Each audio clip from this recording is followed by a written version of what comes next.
Hello friends, Shringi Gyandhara channel में आपका स्वागत है। आज का हमारा टॉपिक है वाक्य के भेद। अब देखिए, वाक्य के भेद जो हैं वो दो प्रकार के हैं। पहला है अर्थ के आधार पर, ये हैं 8 प्रकार के, और दूसरा है रचना के आधार पर, भेद 3 प्रकार के। तो आज हम यहाँ पर अर्थ के आधार पर वाक्य के भेद पढ़ रहे हैं। पहला है विधानार्थक वाक्य। अब देखिए, विधानार्थक वाक्य कहाँ होता है? जिस वाक्य में किसी कार्य के करने या होने का पता चलता है उसे हम विधानार्थक वाक्य या विधानवाचक वाक्य कहते हैं। अब देखिए, एग्जाम्पल से देखेंगे। जैसे लड़कियां नाच रही हैं, तो यहाँ पर नाचने का काम हो रहा है, ये हमें पता चल रहा है। नेक्स्ट, मेरा दिमाग गुस्से से पागल हो गया है। इस वाक्य में गुस्से से पागल होने का पता चल रहा है, तो इसे हम कहेंगे विधानार्थक वाक्य। अब नेक्स्ट है निषेधार्थक वाक्य। अब देखिए, निषेधार्थक वाक्य कहाँ होता है?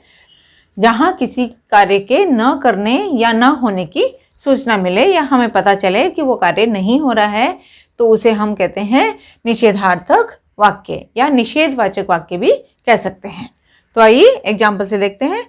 वे बाजार नहीं गए, तो नहीं से हमको पता चल रहा है कि ये काम नहीं हो रहा है, निषेधवाचक वाक्य है या निषेधार्थक वाक्य है।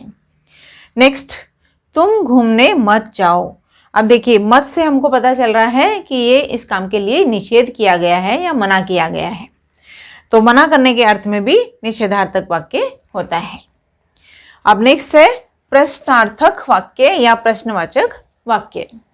अब देखिए, प्रश्नार्थक वाक्य या प्रश्नवाचक वाक्य कहाँ होता है? जब किसी प्रश्न को पूछने के अर्थ में कोई वाक्य होता है तो उसे हम कहते हैं प्रश्नार्थक वाक्य। मतलब प्रश्न पूछा जाए तो हम कह सकते हैं कि ये प्रश्नार्थक वाक्य है। प्रश्न सूचक शब्द रहेंगे तो हम पहचान सकते हैं। तो आइए एग्जाम्पल से देखते हैं। जैसे पिताजी कहाँ गए हैं। अब देखिए, कहाँ से हमको क्वेश्चन का पता चल रहा है, प्रश्न सूचक शब्द है इसलिए हमें पता चल रहा है, इसलिए हम इसे प्रश्नार्थक वाक्य कहेंगे। नेक्स्ट, आप किसको अपना आदर्श मानते हैं। अब देखिए, किसको से हमको पता चल रहा है कि क्वेश्चन पूछा जा रहा है, तो इसे हम कहेंगे प्रश्नार्थक वाक्य या प्रश्नवाचक वाक्य। अब देखिए, नेक्स्ट है हमारा आज्ञार्थक वाक्य या विधिवाचक वाक्य भी कह सकते हैं। हम इसे आज्ञावाचक वाक्य भी कह सकते हैं।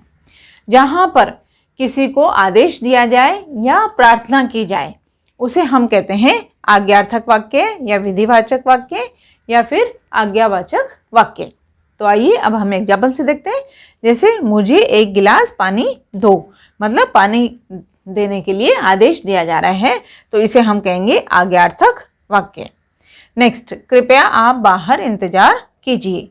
अब देखिए, इस वाक्य में जिसे प्रार्थना की जा रही है कि आप बाहर इंतजार कीजिए, तो इसे हम कहेंगे आज्ञार्थक वाक्य या विधिवाचक वाक्य या आज्ञावाचक वाक्य।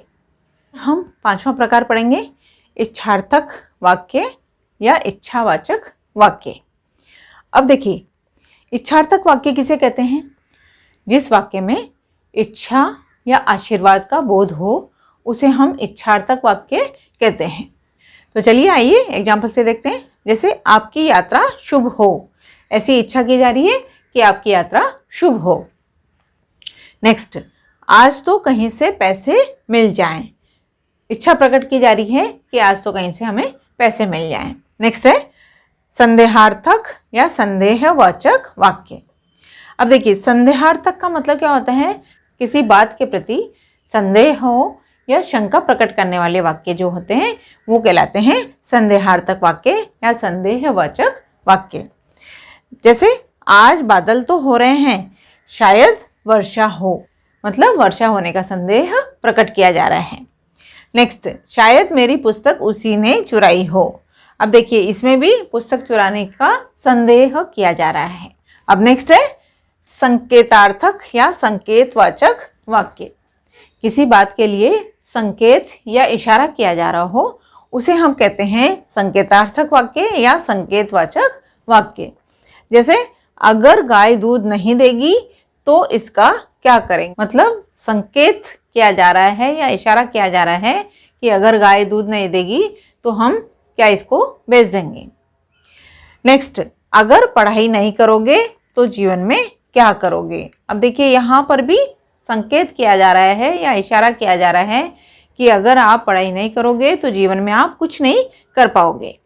अब नेक्स्ट है विस्मयार्थक या विस्मयवाचक वाक्य। अब देखिए जिस वाक्य में हर्ष, शोक, घृणा, विस्मय आदि भावों को प्रकट करने वाले शब्द होते हैं उन्हें हम कहते हैं विस्मयार्थक वाक्य या विस्मयवाचक वाक्य।